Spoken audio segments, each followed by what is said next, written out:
नमस्कार, तहलका खबर न्यूज चैनल पर आप सभी का स्वागत है। आइए झारखंड की टॉप 25 बड़ी महत्वपूर्ण खबरों को जानते हैं। बहुत बड़ी खबर निकल कर आ रही है, खुशखबरी भी निकल कर आ रही है। हाई स्कूल शिक्षक नियुक्ति नियमावली की अधिसूचना हुई जारी, हुआ बदलाव।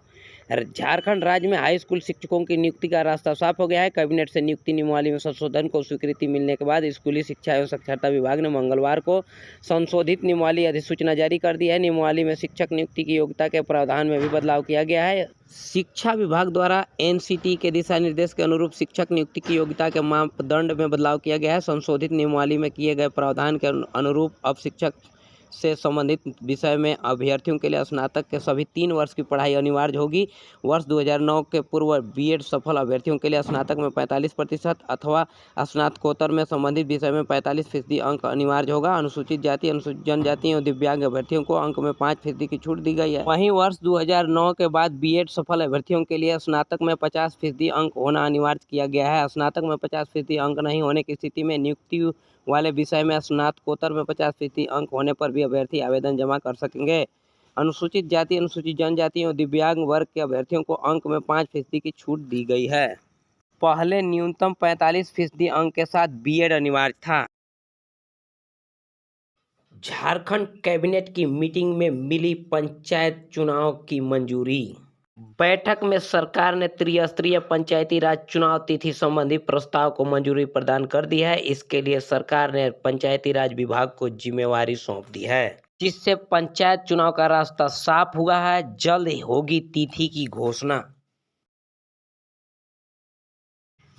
गढ़वा जिला अंतर्गत खरौंधी प्रखंड के 3 कार्यकारी प्रधान की वित्तीय शक्तियां हुई जब्त। आपको बता दें कि खरौंधी प्रखंड के मझगावा, करिवाडीह और खरौंधी पंचायत के कार्यकारी प्रधान की वित्तीय शक्तियां जब्त कर ली गई हैं। बता दें कि इन तीनों पंचायत के प्रधानों के द्वारा मनरेगा में 40-60 रेशियो का पालन नहीं किया गया था, जिसके आलोक में उपायुक्त के निर्देश खरौंधी बीडीओ मेघन महतो ने तीनों कार्यकारी प्रधान की डिजिटलाइज हस्ताक्षर वाला सिग्नेचर जब्त कर लिया है, जिससे और अधिक पैसे की निकासी या हेरफेर न की जा सके।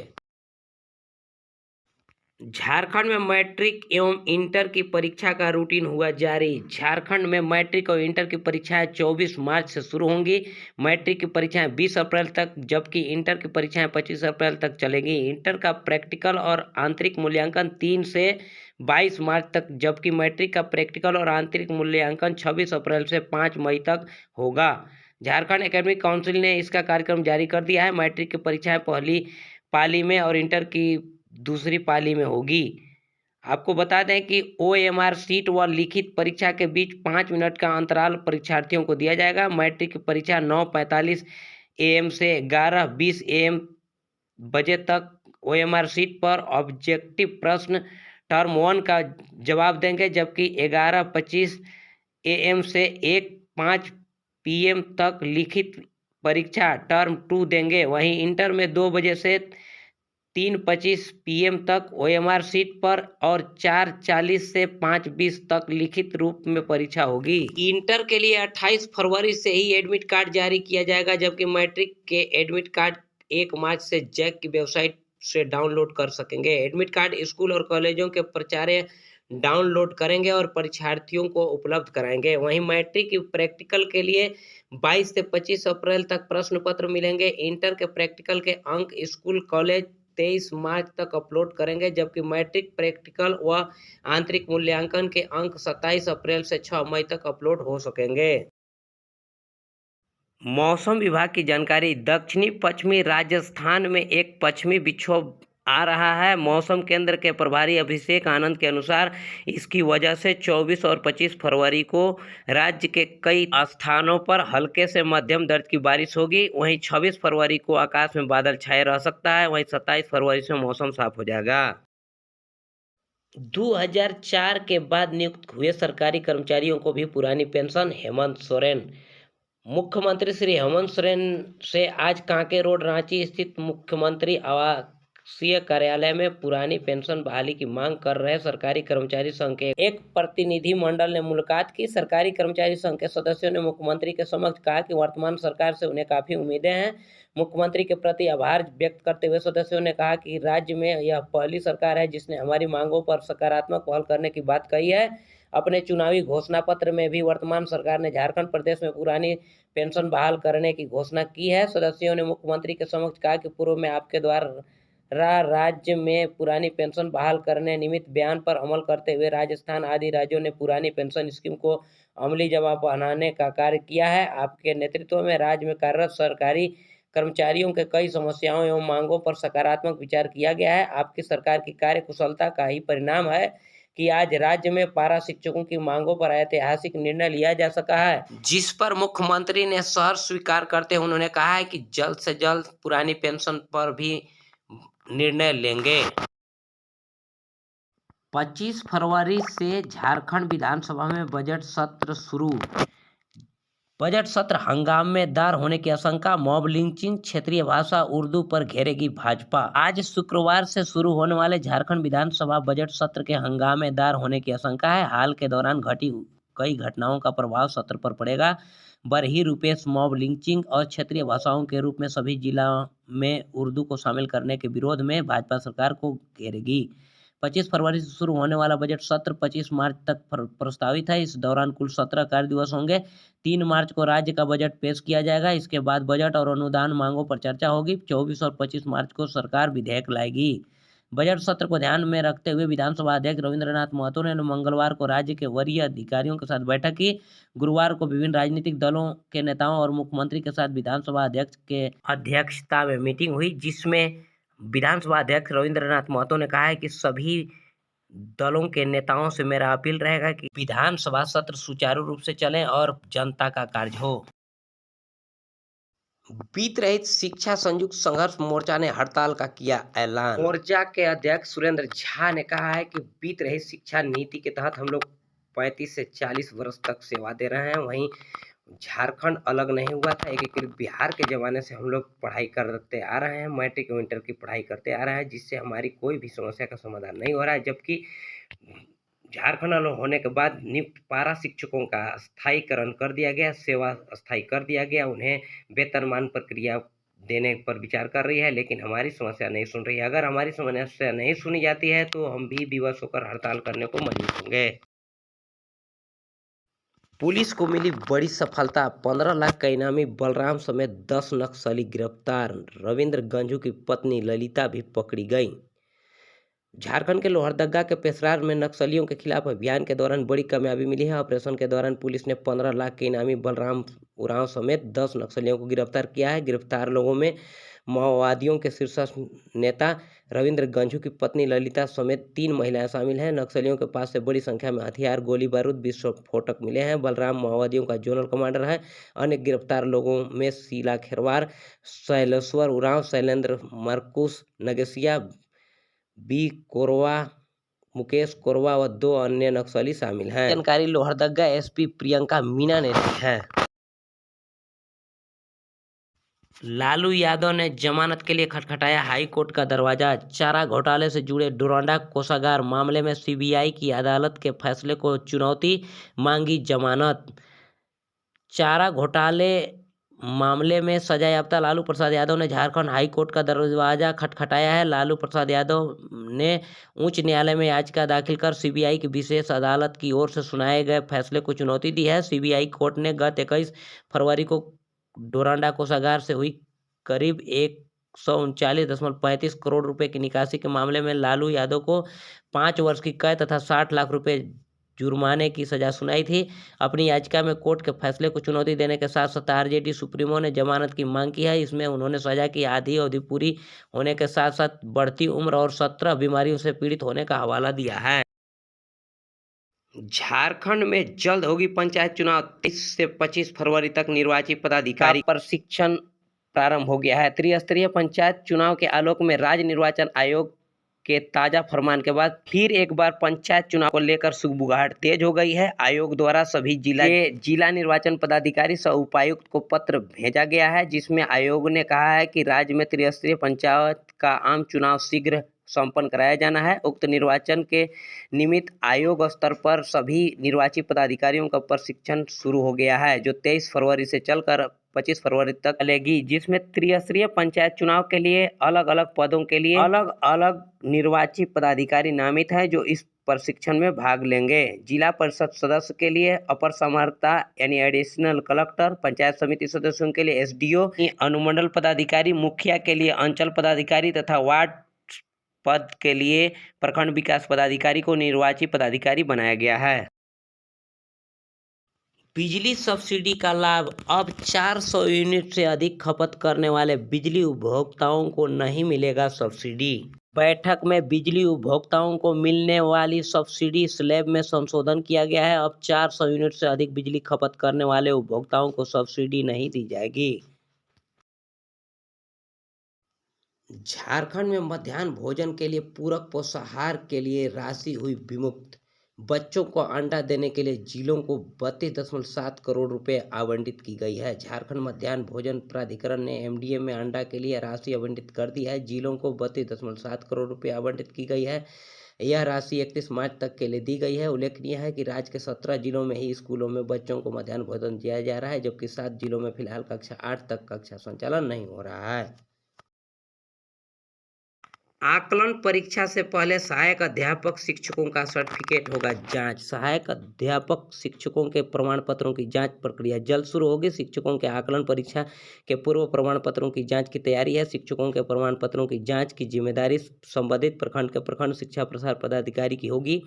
प्रमाण पत्रों की जांच प्रक्रिया की निगरानी की जिम्मेदारी जिला शिक्षा अधीक्षक की होगी। शिक्षक अपने शैक्षणिक एवं प्रशैक्षणिक व शिक्षक पात्रता परीक्षा प्रमाण पत्र समेत अन्य प्रमाण पत्रों के भी प्रमाणित प्रति प्रखंड शिक्षा प्रसार पदाधिकारी कार्यालय में जमा करेंगे। शिक्षक प्रमाण पत्र सत्यापन के लिए निर्धारित शुल्क भी जमा करेंगे। प्रखंड शिक्षा प्रसार पदाधिकारी प्रमाण पत्र जिला शिक्षा अधीक्षक कार्यालय को उपलब्ध कराएंगे। जिला शिक्षा अधीक्षक प्रमाण पत्र प्राप्त होने के लिए 15 दिनों के अंदर संबंधित बोर्ड को उपलब्ध कराएंगे। प्रमाण पत्र फर्जी पाए जाने पर सक्षम प्राधिकार के द्वारा शिक्षक की संविदा समाप्त करने की आवश्यक कार्रवाई की जाएगी। हाई स्कूल में अब सब्सिडियरी विषय के आधार पर नहीं बन सकेंगे शिक्षक। स्नातक में सब्सिडियरी विषय की पढ़ाई 2 वर्ष की होती है। तीसरे वर्ष में केवल ऑनर्स विषय की ही पढ़ाई होती है। नियमावली में किए गए बदलाव के अनुसार संबंधित विषय के स्नातक में 3 वर्ष की पढ़ाई अनिवार्य की गई है। ऐसे में सब्सिडियरी की पढ़ाई 3 वर्ष नहीं होने पर अभ्यर्थी सब्सिडियरी विषय के आधार पर आवेदन जमा नहीं कर पाएंगे तथा शिक्षक नहीं बन पाएंगे। उत्पाद विभाग की बहाली में झारखंडी ही ले सकेंगे भाग। झारखंड के शिक्षा एवं उत्पाद मंत्री जगन्नाथ महतो ने कहा है कि राज्य के उत्पाद विभाग में होने वाली आरक्षी की बहाली में सिर्फ झारखंडी ही भाग ले सकेंगे। उस बहाली में गैर झारखंडियों को मौका नहीं मिलेगा। मंत्री रविवार को नावाडी प्रखंड के सारूबेड़ा में पोटसो मोड़ से पिल्लो मोड़ तक सड़क चौड़ीकरण के कार्य का शिलान्यास करने के बाद उपस्थित लोगों को संबोधित कर रहे थे। उन्होंने कहा है कि जनता की मांग को देखते हुए बोकारो और धनबाद जिला से भोजपुरी मगही को क्षेत्रीय भाषा की सूची से हटा दिया गया है। जल्द ही झारखंड में 1932 के खतियान के आधार पर स्थानीयता की नीति लागू की जाएगी। इस मुद्दे पर हेमंत सरकार काफी तेजी से काम कर रही है। युवाओं को रोजगार उपलब्ध कराने को राज्य सरकार गंभीर है। जेएमएम में रार पर रार अमित महतो का तकरार, हेमंत सरकार का उतारा बुखार। आपको बता दें कि झारखंड मुक्ति मोर्चा के पूर्व विधायक अमित महतो ने उलिहातू से प्रारंभ कर रैली निकालकर जुलूस निकालकर ईचागढ़ में संबोधित करते हुए हेमंत सरकार को जमकर धोया है। उन्होंने हेमंत सरकार को निकम्मी सरकार करार दिया है। उन्होंने कहा है कि बाहरी भाषाओं एवं नियोजन नीति को नहीं लाकर 21 वर्षों तक नियोजन नीति को क्लियर नहीं कर झारखंड वासियों के लिए बहुत बड़ा धोखा दे रही है हेमंत सरकार। इसी कारण उन्होंने इस्तीफा दे दिया है। उन्होंने कहा है कि 1932 के खतियान के आधार पर जब तक नियोजन नीति नहीं बनेगी तब तक मेरा यह आंदोलन चलता रहेगा। राज्यपाल के लिए नई गाड़ी, कैबिनेट की मिली मंजूरी। झारखंड कैबिनेट की बैठक आज 35 प्रस्तावों पर मुहर लगी। मुख्यमंत्री हेमंत सोरेन की अध्यक्षता में आज प्रोजेक्ट भवन में कैबिनेट की बैठक हुई। बैठक में राज्यपाल के कारकेड के लिए नई गाड़ियां खरीदने के लिए 2 करोड़ रुपए के प्रस्ताव को मंजूरी दी गई है। भारी सुरक्षा के बीच बूढ़ा शेर। आपको बताते हैं कि चारा घोटाले मामले में सजा सुनाने के बाद बीमारियों का लेवल बढ़ गया था, जिससे भारी सुरक्षा के बीच रिम्स के पेइंग वार्ड से निकालकर लैब में जांच कराया गया, जिसमें ईसीजी वगैरह कराया गया, जिसमें उनके सभी बीमारियों के लेवल में बढ़ोतरी देखी गई। इसे देखते हुए भारी सुरक्षा के बीच उनका जांच कराया गया एवं उस हिसाब से अब डॉक्टर दवा कर रहे हैं। झारखंड में पंचायत चुनाव 2022 ओबीसी आरक्षण के बिना ही संभव हो सकेगा। राज्य में पंचायत चुनाव जल्द होगी। आपको बता दें कि झारखंड में पंचायत चुनाव कराने के लिए बैठक में लिए गए निर्णय के आलोक में अब ओबीसी के आरक्षण के बिना ही पंचायत चुनाव जनरल मानकर कर दिया जाएगा। विभागीय मंत्री आलमगीर आलम ने कहा है कि सुप्रीम कोर्ट के द्वारा ओबीसी आरक्षण को लेकर ट्रिपल टेस्ट के द्वारा आरक्षण देने की बात कही गई थी, लेकिन इसमें अगर आरक्षण दिया जाता है तो 1.5 से 2 साल लगेंगे और चुनाव की अवधि 1.5 से 2 साल टल सकता है। सहायक अध्यापकों का आकलन परीक्षा जुलाई में संभव। आपको बता दें कि आकलन परीक्षा जैक के द्वारा लेना है। जैक अभी फिलहाल मैट्रिक एवं इंटर की परीक्षा मार्च में संपन्न होगी। उसके बाद जून में 8वीं एवं 11वीं की परीक्षा होगी। उसके बाद सहायक अध्यापक का आकलन परीक्षा जुलाई में संभव है, जुलाई में होगी। आकलन परीक्षा पास करने वाले सहायक अध्यापकों को 10%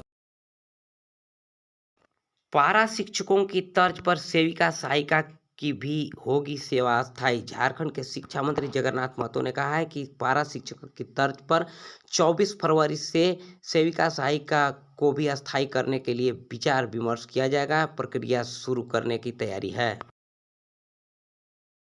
पोस्ट मैट्रिक छात्रवृत्ति के लिए 18 से खुल गया है पोर्टल। आप सभी आवेदन ऑनलाइन कर सकते हैं, जो 28 फरवरी तक खुला रहेगा। इस दौरान झारखंड या राज्य के बाहर मान्यता प्राप्त बीएड कॉलेजों में शैक्षणिक सत्र 2020-22 के लिए वर्ष 2021 में नामांकन लेने वाले छात्र छात्राओं के लिए शैक्षणिक सत्र 2020-21 के लिए आवेदन करने का अंतिम मौका दिया जाएगा। अतः इसके लिए योग्य अभ्यर्थी ई कल्याण पोर्टल पर अपना रजिस्ट्रेशन कर छात्रवृत्ति के लिए फॉर्म भर सकते हैं। छठी जेपीएससी के रिजल्ट को हाई कोर्ट ने किया खारिज। बुधवार को छठी जेपीएससी नियुक्ति मामले में सुनवाई हुई। सुनवाई के डबल बेंच में की गई। कोर्ट ने एकल पीठ के आदेश को बरकरार रखते हुए छठी जेपीएससी के लिए रिजल्ट को खारिज कर दिया है, जिसके बाद 326 सफल अभ्यर्थियों को बड़ा झटका लगा है। यह जानकारी अमितांश वत्स ने दी है, जो प्रार्थियों की तरफ से हाई कोर्ट में पक्ष रख रहे थे। वहीं जेपीएससी की ओर से अधिवक्ता संजय पिपरवाल और प्रिंस कुमार ने पक्ष रखा। आपको बता दें कि जेपीएससी के द्वारा 326 लोगों की नियुक्ति भी कर दी गई है, जिसके बाद ये लोग राज्य के विभिन्न जिलों में अपनी सेवा दे रहे हैं। एक बार फिर बढ़ा जेएसएससी सीजीएल परीक्षा फॉर्म ऑनलाइन करने की तिथि। विज्ञापन संख्या 5/2021 माननीय झारखंड उच्च न्यायालय द्वारा रीट याचिका संख्या WPC number 468/2022 Manoj Kumar VS the state of Jharkhand others में दिनांक 11/2/2022 को पारित अंतरिम न्यायालय के आदेश के आलोक में प्रासंगिक प्रतियोगिता परीक्षा अंतर्गत झारखंड प्रखंड आपूर्ति पदाधिकारी के पद के लिए मात्र वैसे आवेदक जिनके द्वारा विज्ञापन संख्या 3/2019 में उक्त पद हेतु आवेदन समर्पित किया गया था, उसके लिए अधिकतम उम्र सीमा की गणना हेतु संबंधित तिथि निम्नवत संशोधित की जाती है। पूर्व में निर्धारित अधिकतम उम्र सीमा की गणना हेतु संदर्भित तिथि 1/8/2021 था, जो संशोधित अधिकतम उम्र सीमा की गणना हेतु संदर्भित तिथि 1/8/2010 निर्धारित की गई है, जिसके आलोक में अब ऑनलाइन की तिथि 3/3/2022 की मध्य रात्रि तक एवं परीक्षा शुल्क के भुगतान की तिथि 5/3/2022 की मध्य रात्रि तक एवं फोटो एवं हस्ताक्षर अपलोड की तिथि 7/3/2022 की मध्य रात्रि तक एवं समर्पित ऑनलाइन आवेदन पत्र संशोधन की तिथि 6/3/2022 से 10/3/2022 की मध्य रात्रि तक निर्धारित की गई है। ताज़ा तरीन खबरों में बने रहने के लिए सब्सक्राइब करें तहलका खबर न्यूज़ चैनल को और प्रेस करें बेल आइकन, जिससे इस चैनल से जुड़ी हर तरह का नोटिफिकेशन आप तक सबसे पहले पहुंचे। साथ ही साथ वीडियो को लाइक करें, कमेंट करें और साथ ही साथ शेयर करना न भूलें एवं अपना महत्वपूर्ण सुझाव अवश्य दें। धन्यवाद।